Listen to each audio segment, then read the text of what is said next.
Hello YouTube, Librarian Larry here, back with another video, and Loony Labs has even more secret messages for us. Now, if you don't know, this is day 1 of the brand new ARG, which is the alternate reality game that TTR does sometimes, where they put secret messages in the Loony Labs site for us to decode as a community and for us to figure out more storyline info. Now, a new one just started today, and so far the community has been able to decode 4 secret messages. We're not sure how many there are total, but we have decoded 4 completely right now, which I'll be reading out for you guys and explaining what they mean. Now, if you want to help out with the search, you can join the Toontown Rewritten Discord. Link will be in the description below.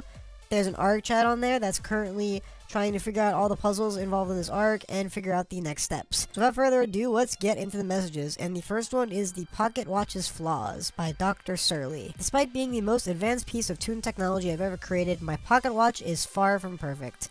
Fizzington discovered that himself when discovering the prototype in my office on that fateful day that ripped him into 2. Luckily, I stabilized it by the time it came for me to activate the time reversal, but of course, I now know that the unstable nature has left ripples on the 26th of each month, following the exact day of the month that I reversed back to. I still carry the Pocket Watch with me everywhere I go. If I ever have to use it again, however, it means I have failed.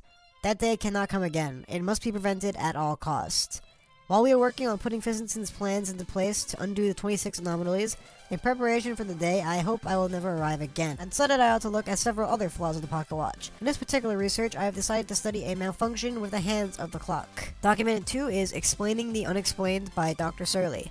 The interface of my Pocket Watch is simple. The minute hand moves forward to show progress, while the hour hand moves backwards to show the reversal of time. When the device is activated, these hands will spin at incredible speeds as the watch face begins to glow. Under intended behavior, the hands of the watch will never spin unless warming up or activating time reversal. However, a glitch has caused the hands to spin at times I cannot explain. When I first saw this occur several years ago, I rushed to my laboratory to tinker with it and observe it in a controlled state. I couldn't find anything wrong. All the internal timing mechanisms appeared to be working properly, and there was no sign of disruption in space-time. In the beginning, this would only happen once every few months. It would be in my pocket or sitting on my desk and simply start spinning with no reason at all. Peculiar, to say the least. Over the years, this glitch has become more and more frequent. It went from once every few months to practically every day in the state it's at now. The Pocket Watch shows no sign of malfunction nor any negative effects, but as a science toon, it's my duty to explain the unexplained. Document number 3 is Silly Meter Mirage by Dr. Surly. The most immense revelation of my research thus far happened just a bit ago, shortly after Fizzington and I met. I noticed that mere moments after the hands of the Pocket Watch started to spin, I was overcome with a wave of deja vu. Usually I dismiss these feelings, as more often than not, I have actually been inside this moment before. However, this was different, more foggy. It was not easily dismissed. In fact, I only snapped out of it after Dr. Fizzington tapped me on the shoulder. I asked him if he had any ideas about this strange spinning, but he would rather focus on the silly meter research. I'm fond of his determination. The hands spun again about an hour later, much faster than before. I had just passed Fizzington to attach a part to the silly meter. For a brief instant, when I looked up at the meter, I saw it completed, just as it was drawn on the plans. Everything was there, whirling and whirling magnificently in the air. Then, like a mirage, it vanished. I know my imagination is often overactive, but this felt all too real. I checked my watch. The hands had stopped moving. Am I seeing the past? Am I seeing the future? Is any of it real? I cannot be sure. And finally, document number 4, Fizzington's Flickering by Dr. Surly. I was just sitting at my desk, working away at the blueprints for the redesigned silly meter. Fizzington assures me that it will need increased capacity in order to track silly levels that we never actually achieved even on the original timeline. As I worked, the Pocket Watch hands again began to spin. However, this time, I noticed something else. The Fizzingtons began to flicker. Now, up until this point, I hadn't inquired about the Fizzingtons flickering. There were time anomalies, after all, and I figured that a bit of flickering out of existence seemed normal enough for a time anomaly. Quite frankly, it was the least alarming part of the situation. Not letting on that I had even seen the Pocket Watch spinning, however, I decided to ask them what the flickering was all about.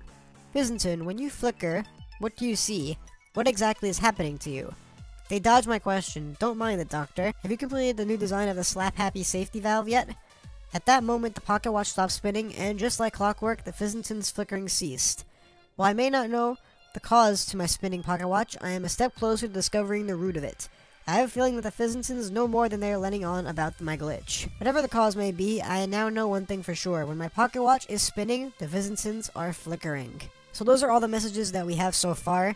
And if you didn't already know, the pocket watch that Surly is talking about is the same one from the TTR logo, and the hands move in the same exact way in the logo as he described, which is a really cool little detail. Now, according to him, every time the logo moves, the Fizzentons are flickering in and out of existence between the original TTO timeline and this TTR timeline, and possibly other timelines as well. Now, apparently the Fizzentons know something that Surly doesn't, and we don't exactly know what this is. So the Fizzentons are hiding something from Surly, which I'm guessing we're going to be finding out later in this arc. In addition to that, Surly is starting to get suspicious of them, and will most likely continue to investigate. Finally, one last piece of information that was revealed in this arc, which we kind of already knew about, is that the Silly Meter is being built, and is almost completed.